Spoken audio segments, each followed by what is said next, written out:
Hi friends sir எப்படி இருக்கீங்க? நாங்கள் ரொம்ப நல்லா இருக்கோம்.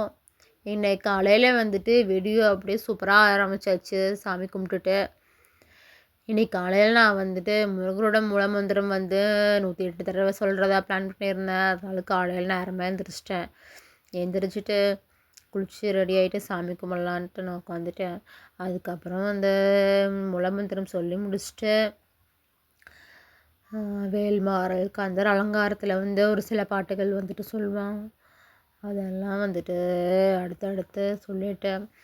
அதுக்கப்புறம் சண்முக கவசம் அந்த மாதிரி தொடர்ந்து ஒரு 4-5 மந்திரம் வந்துட்டு வீடியோ போட்டு விடுவேன். அந்த வீடியோலாம் அப்படியே அப்படியே கேட்டுட்டு இன்னைக்கு காலையில் வந்துட்டு இப்படியே ஸ்டார்ட் பண்ணிட்டேன். சாமி கும்பிட்டதுக்கப்புறம் வந்து கொஞ்ச நேரம் ப்ரீத்திங் எக்ஸசைஸ் பண்ணணும் அப்படின்னு சொல்லிட்டு உட்காந்துருக்கேன். இப்போ கொஞ்சம் பரவாயில்ல. முதலலாம் வந்துட்டு ரொம்ப மூச்சு வாங்கும். இப்போயும் கொஞ்சம் மூச்சு வாங்குது. இருந்தாலும் வந்துட்டு இப்போ வந்து ப்ரீத்திங் நான் வந்து டெய்லியும் பண்ணுறனால கொஞ்சம் ஃப்ரீயாக இருக்குது எனக்கு. முன்னாடியெல்லாம் வந்து வின்டர் டைமாக இருந்துச்சுன்னா என்னால் மூச்சே விட முடியாது. மூக்கு நல்லா அடைச்சிக்கும். இப்போல்லாம் கொஞ்சம் ஃப்ரீயாக 2 மூக்குலேயுமே வந்துட்டு ப்ரீத் பண்ணுற மாதிரி இருக்குது. அதுக்கப்புறம் கொஞ்ச நேரம் வந்து சரி பால்கனியில் போயிட்டு உக்காந்து சரி அப்படியே லெமன் டீ குடிக்கலாம் அப்படின்னு போட்டு எடுத்துகிட்டு போனேன். வெயில் அடிக்குது. ஆனால் வெயில் கொஞ்சம் கூட நமக்கு அந்த ஹீட்டே படாது. வின்டர் டைமுன்றனால அப்படியே சில்லுனே ரொம்ப குளிராக தான் இருக்கும். பால்கனி விண்டோவே திறக்க முடியாது. சரி கொஞ்ச நேரம் வெயில் படுற மாதிரி இருக்கட்டும்னு சொல்லிட்டு நான் அங்கே போய் உட்காந்துருந்தேன். அதுக்கப்புறம் குடிச்சு முடிச்சுட்டு ஓகே வழக்கம் போல் அப்படியே லைட்டாக வார்ம் அப்லாம் பண்ணிவிட்டு கொஞ்சம் எக்ஸசைஸ் அப்படியே ஆரம்பிப்போம் அப்படின்னு சொல்லிட்டு அப்படியே ஸ்டார்ட் பண்ணிட்டேன். இன்னும் இந்த குட்டீஸ் இன்னும் தூங்கி எந்திரிக்கல. அதனால் கொஞ்சம் டிஸ்டர்பன்ஸ் இல்லாமல் பண்ண முடியும் அப்படின்றது ஆரம்பித்தாச்சு. அவள் இருந்தான்னா வந்துட்டு குறுக்கால் ஓடிக்கிட்டே இருப்பா, பண்ண விட மாட்டா. டெய்லியும் வந்துட்டு எக்ஸசைஸ் கண்டிப்பாக பண்ணணும் எல்லாருமே. ஏன்னா பார்த்தா நம்ம கொஞ்சம் ஆக்டிவாக இருக்கிற மாதிரி இருக்கும். எக்ஸசைஸ் பண்ணுறப்பெல்லாம் கொஞ்சம் ஃப்ரீயாக இருக்கும். கொஞ்சம் விட்டுட்டோம் அப்படின்னம்னா அப்படியே சோம்பேறித்தனமாக ஒரு மாதிரி பாடி பெயின் எல்லாம் இருக்கிற மாதிரி இருக்கும். அப்படியே கண்டினியூவாக செய்கிறப்ப நம்ம ஈஸியாக உட்காரலாம், எந்திரிக்கலாம். டக்குன்னு ஏதாச்சும் ஒர்க்குனாலும் நம்மளால் ஈஸியாக செய்ய முடியும். அப்படி இல்லைன்னா நம்ம கொஞ்சம் எந்திரிக்கிறது உட்கார்றதெல்லாம் அப்படியே இந்த முட்டியெல்லாம் ரொம்ப பெயின் ஆயிடுது. இப்போ இந்த நியூ இயர்லேருந்து நான் டெய்லியுமே அப்படியே கண்டினியூவாக பண்ணிகிட்ருக்கேன். டெய்லியும் வந்துட்டு என்னால் வீடியோ எடுக்க முடியறதில்ல. ஆனால் வந்துட்டு நான் கரெக்டாக இந்த எக்ஸசைஸு ப்ரீத்திங் எக்ஸசைஸு அதெல்லாமே வந்துட்டு கொஞ்சம் நேரம் நான் பண்ணிடுறேன் நான். அதனால் இப்போல்லாம் கொஞ்சம் பரவாயில்ல. கொஞ்சம் ஆக்டிவாக இருக்கிற மாதிரி இருக்கு எனக்கு. தெரிஞ்ச எக்ஸசைஸ் அப்படியே பண்ணுவேன். ஏன்னா ஒரு 1/2 அன் ஹவர் எப்படியாச்சும் பண்ணிடுறேன் எக்ஸசைஸ் வந்துட்டு. எக்ஸசைஸ் பண்ணுறோம். எக்ஸசைஸ் பண்ணிவிட்டு நம்ம வந்துட்டு டயட் ஃபாலோ பண்ணணும்னா தான் நம்மளால் கொஞ்சம் தொப்பை அதெல்லாம் குறைச்சி ஃபிட்டாக இருக்க முடியும். ஆனால் டயட் வந்துட்டு எல்லோரும் ஃபாலோ பண்ண முடியறதில்ல. சரி டயட் ஃபாலோ பண்ண முடியலன்னு சொல்லிட்டு எக்ஸசைஸ் பண்ணுறத நிறுத்த வேண்டாம். ஒரு வேளை அதையும் எக்ஸசைஸ் பண்ணுறத நிறுத்திட்டோம் அப்படின்னம்னா அப்புறம் அப்படியே ஸ்டாப் ஆயிரும். அதுக்கப்புறம் வந்துட்டு ஒன்றும் செய்ய முடியாது. மறுபடியும் ஆரம்பிக்கவே மாட்டோமேன்னு சொல்லிட்டு சரி எக்ஸசைஸ் அப்படியே டெய்லியுமே ஒரு அப்படியே ஹேபிட்டாட்டம் போயிட்டு இருக்கட்டும். டெய்லியும் அப்படியே நான் பல் விளக்குறோம், குளிக்கிறோம் அந்த மாதிரி வந்துட்டு எக்ஸசைஸும் ப்ரீத்திங்கும் வந்துட்டு டெய்லியுமே போயிட்டு இருக்கட்டும். அப்படியே கொஞ்சம் கொஞ்சமாக டயட்டை வந்து அதுக்கப்புறம் ஃபாலோ பண்ணிக்கலாம் எப்படியாச்சும் அப்படின்னு சொல்லிட்டு தான் நான் அப்படியே வந்துட்டு ஸ்டார்ட் பண்ணிட்டேன். அதுக்கப்புறம் இந்த எக்ஸசைஸ் தான் ரொம்ப எஃபெக்டிவாக இருக்கும். நான் முன்னாடியே செஞ்சு உடம்பு குறைச்சிருக்கேன். அதனால் இந்த எக்ஸசைஸ் வந்துட்டு ரொம்ப எஃபெக்டிவாக இருக்கும். இதுதான் அப்படியே செஞ்சோம்னா பார்த்தா சும்மா நின்றுட்டு இருக்கிற மாதிரி தான் இருக்கும். ஆனால் ஃபுல் பாடியும் வந்துட்டு ஒர்க் ஆகும் அதில். அதனால் கால், தொடை, இடுப்பு எல்லாமே பெயின் ஆகும். கொஞ்ச நேரத்தில் ஒரு 20 எல்லாம் செய்ய ஆரம்பிச்சிட்டோம்னா அதுக்கப்புறம் வந்துட்டு ரொம்ப பெயின் ஆகிட்டு வரும். இருந்தாலும் அப்படியே ஸ்டாப் பண்ணாமல் ஒரு 30, 40 செஞ்சுட்டு அதுக்கப்புறம் கொஞ்சம் ரெஸ்ட் எடுத்துகிட்டு மறுபடியும் ஒரு 100 வரைக்கும் டெய்லியுமே ஒரு 100 வரைக்கும் இதை பண்ணோம்னா நம்மளுக்கு கொஞ்சம் பரவாயில்லையா இருக்கும். முன்னாடியே வந்துட்டு நம்ம மெஷர்மெண்ட் பண்ணிட்டோம்னா அதுக்கப்புறம் நம்ம உடம்பு குறையுதா என்ன சொல்லிட்டு ஈஸியாக கண்டுபிடிச்சிடலாம்ல. அதனால் நான் மெஷர்மெண்ட் பண்ணி வச்சுருக்கேன். அப்போ குறையுதா என்னன்னு சொல்லிட்டு. ஏன்னா டயட்டு ஃபாலோ பண்ணாமல் உடம்பு குறையிறது கஷ்டம். பார்ப்பேன் அப்படின்னு அடுத்து. அடுத்து இந்த டம்ளர் வந்துட்டு இது ஸ்மார்ட் டம்ளர் இது. இது இங்கே கொரியாவில் சிம் வாங்கினோம். சிம் வாங்கினதுக்காக இது ஒரு கிஃப்ட் மாதிரி கொடுத்துருக்குறாங்க. அது மேலே வந்து சிம்மை ஒட்டியிருக்குறாங்க. சிம்ம இதுக்காக ஒரு கிஃப்ட் மாதிரி. இது நல்லா இருக்கும். இது பார்த்தா நல்லா உள்ள பார்த்தோம்னா அது நல்லா ஹீட்லாம் தாங்குற மாதிரி ஒரு டம்ளர் அது. நல்லா மூடியெல்லாம் வச்சுருக்கோம். பார்க்குறக்கே நல்லா சூப்பராக இருக்குதுல்ல.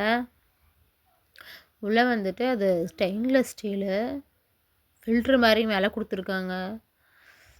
சின்னதாக ஸ்டெயின்லெஸ் ஸ்டீலு ஹீட் வந்து நல்லா தாங்கும். இதில் பிளாக் கலர் பார்க்குறக்கு நல்லா இருக்குது. ஓகே, அது வந்துட்டு டச் பண்ணோம்னா இந்த இடத்துல நம்மளுக்கு அந்த டெம்பரேச்சர் தெரியும் எவ்வளோக்கு இருக்குன்னு சொல்லிட்டு. அடுத்து நான் எழுதுறதுக்காக வந்தேன். நான் எப்பவும் எழுதுவே இல்லை. Sorry, please forgive me, thank you, I love யூன்னு சொல்லிட்டு எழுதுவேன் இல்லை. அது வந்துட்டு அது ஃபஸ்ட்டு ஒரு 6 டைம்ஸ் எழுதிடுவேன். அதுக்கப்புறம் வந்து இன்றைக்கி ஓம் சரவண பவ எழுதணும் அப்படின்னு சொல்லிட்டு எழுதி வச்சுருக்கேன். இந்த நோட்டில் தான் எழுதுவேன். அதுக்கப்புறம் வந்துட்டு மூல மந்திரம் வந்துட்டு ஓம் சௌம் சரவண பவ ஸ்ரீம் க்ரீம் க்ளீம் க்ளௌம் சௌம் நமக. அது வந்துட்டு மனப்பாடம் பண்ணிவிட்டு அதை அப்படியே எழுதணுன்னு அப்படியே நான் திங்க் பண்ணி ஒரு தடவை எழுதினேன்.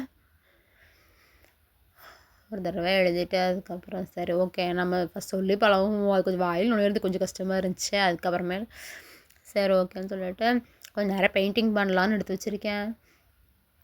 பெயிண்டிங்னா எனக்கு கொஞ்சம் இன்ட்ரெஸ்ட். எனக்கு எப்போவுமே சின்ன வயசுல இருந்தே எப்போவுமே நான் அடிக்கடி பண்ணிகிட்டே இருப்பேன். நான் ஏதாச்சும் ஒன்று வரைஞ்சிக்கிட்டு இல்லை பாட்டுக்கு பெயிண்டிங் பண்ணுறது அந்த மாதிரி ஏதாவது பண்ணுவேன். இன்றைக்கி வந்துட்டு கப்புள்ஸ் பெயிண்டிங் மாதிரி பண்ணியிருக்கேன். இதில் இருக்கிற அக்காவும் அண்ணாவும் இங்கே எங்கள் கூட தான் இருக்கிறாங்க, பக்கத்தில் இருக்கிறாங்க. சரி அவங்களுக்கு ஒரு கிஃப்ட் மாதிரி பண்ணலாம் அப்படின்னு நினச்சேன். அதனால் அவங்க உட்காந்துருக்க மாதிரி ஒரு பெயிண்டிங் பண்ணேன். ஓகே, பெயிண்டிங்லாம் பண்ணி முடிச்சுட்டு அதுக்கப்புறம் சிக்கன் ஆர்டர் பண்ணோம். இன்றைக்கி கொஞ்சம் சமையல் செய்யலை. அதனால் சரி வெளில ஆர்டரை போட்டு சாப்பிடுவோம் அப்படின்னு சொல்லிட்டு வாங்கினோம். சிக்கன் ஃப்ரைட் சிக்கனு நல்லாயிருக்கும், டேஸ்ட்டாக இருக்கும். அதனால் சரி வாங்குவோம் இன்றைக்கி அப்படின்னு. இதுக்கு வந்து சாஸ் கொடுத்துருக்காங்க. சிக்கன் ஓப்பன் பண்ணலாம். எதுக்குமா இவ்வளோ அவசரமாக ஓப்பன் பண்ணுறீங்க, இதுதான் ஓப்பன் பண்ணுறீங்கன்னு சொல்லிட்டு வந்து உட்காந்துருக்கா பக்கத்தில். ஒரு சைடு பாருங்கள் நல்லா ரெட்டிஷ்ஷாக இருக்குது, ஒரு பக்கம் ஃப்ரைட் பண்ணதாக இருக்குது. கேஎஃப்சி சிக்கன் மாதிரி நல்லாயிருக்கும் சாப்பிட்றதுக்கு. லெக் பீஸு அந்த சாஸ்லாம் போட்டது இன்னும் சூப்பராக இருக்கும். அது கொஞ்சம் ஸ்வீட் சாஸ் மாதிரி இருக்கும், நல்லாயிருக்கும் அது. இது வந்து காரமே இருக்காது, எதுவுமே இருக்காது. சும்மா அப்படியே சின்ன பிள்ளைங்க சாப்பிட்ற மாதிரி இருக்கும். அதனால் நிலானிக்கு வந்துட்டு இந்த ரெட் கலர் தான் பிடிச்சிருக்காமா. அவள் சாஸோட நான் கொஞ்சம் காரமாக சாப்பிடுவாள். அதனால் சாஸோட உள்ளதாக பிடிச்சிருக்குது, அது நல்லாலாம் அப்படின்ட்டுருக்கா. ஸோ ஒரே ஃப்ளவர் வாங்கினோம்னா போராக இருக்குமேன்னு சொல்லிட்டு பாதி பாதி வாங்கினோம். கொஞ்சம் வந்துட்டு ஸ்பைஸியாக, கொஞ்சம் ஸ்பைஸ் இல்லாமல் அப்படி வாங்கினோம். அந்த சிக்கன் வந்துட்டு சாய்க்குட்டியை கொடுத்தாச்சு அந்த பீஸு, காரம் இல்லாத. ஓகே, இப்போ எடுத்து தட்டில் அடுக்கி வச்சுட்டு விங்ஸ் அது நல்லா பெரிய பெரிய பீஸாக அப்படியே போட்டு ஃப்ரை பண்ணியிருக்குறாங்க. அடுத்து இதில் ரேடிஷ் வந்துட்டு பிக்கிள்ஸ் கொடுத்துருக்குறாங்க. அது நல்லாயிருக்கும் அந்த பிக்கிள்ஸு, எனக்கு அது ரொம்ப பிடிக்கும். நல்ல பெரிய பெரிய பீஸாக இருக்குல்ல, தட்டிலையே ஒரு 4-5 பீஸ் தான் பிடிக்குது, அந்தளவுக்கு பெருசாக இருக்குது. இது ரேடிஷ் க்யூபு. நம்ம வந்துட்டு முள்ளங்கி குழம்பு செய்வோம் நம்ம. ஆனால் இவங்க வந்துட்டு நல்லா வெட்டி போட்டு அதை வந்துட்டு என்னமோ ஸ்வீட்டாக வாட்டர்லலாம் போட்டு அவங்க வந்து பிக்கிள்ஸ் மாதிரி வச்சுருப்பாங்க. இது ரேடிஷ் பிக்கிள்ஸ் பாக்ஸ் தான் அது. நான் வந்து எக்ஸ்ட்ராவாக ஒன்று ஆர்டர் பண்ணேன் பே பண்ணி. அது இல்லாமல் அவங்க வந்துட்டு என்ன ஆர்டர் பண்ணாலும் ஒரு பாக்ஸ் வந்துட்டு அதில் வந்துடும். அது போக தான் நான் உனக்கு தேவை வாங்கணும். நம்ம வந்துட்டு முள்ளங்கியை வச்சு சாம்பார் அந்த மாதிரி தான் செய்வோம். ஆனால் இவங்க வந்து கிம்ச்சி இந்த மாதிரி பிக்கிள்ஸ் அந்த மாதிரி தான் செய்வாங்க அவங்க. ஆனால் நல்லாயிருக்கும் சாப்பிட்றதுக்கு. இந்த மாதிரி நம்ம ரெஸ்டாரண்ட்லலாம் போய் சாப்பிட்றப்பயுமே இது கொடுப்பாங்க. அது நிறையா ஃபுட்டுக்கு வந்துட்டு கொடுப்பாங்க அது. இந்த மாதிரி க்யூபாக நல்லாயிருக்கும் பார்க்குறதுக்கு. பச்சையாக தான் இருக்கும். ஆனால் அந்த ஸ்வீட்டில் ஊறி இருக்கிறனால சாப்பிட்றதுக்கு கொஞ்சம் கிறிஸ்பியாக இருக்கிற மாதிரி இருக்கும். நல்லாயிருக்கும். இந்த மாதிரி தான் இருக்கும் வாட்டரில் அப்படியே ஊற வச்சு அப்படியே எவ்வளோ நாள் வச்சுருப்பாங்கன்னு தெரில. ஆனால் சூப்பராக இருக்கும். அப்படியே சாப்பிட்டுட்டு இன்றைக்கி ரெஸ்ட் எடுக்க வேண்டியது தான். அவ்வளோதான் இந்த வீடியோ இன்றைக்கி. தேங்க்ஸ் ஃபார் வாட்சிங். நெக்ஸ்ட் வீடியோவில் சந்திப்போம். தேங்க்யூ. பாய் பாய்.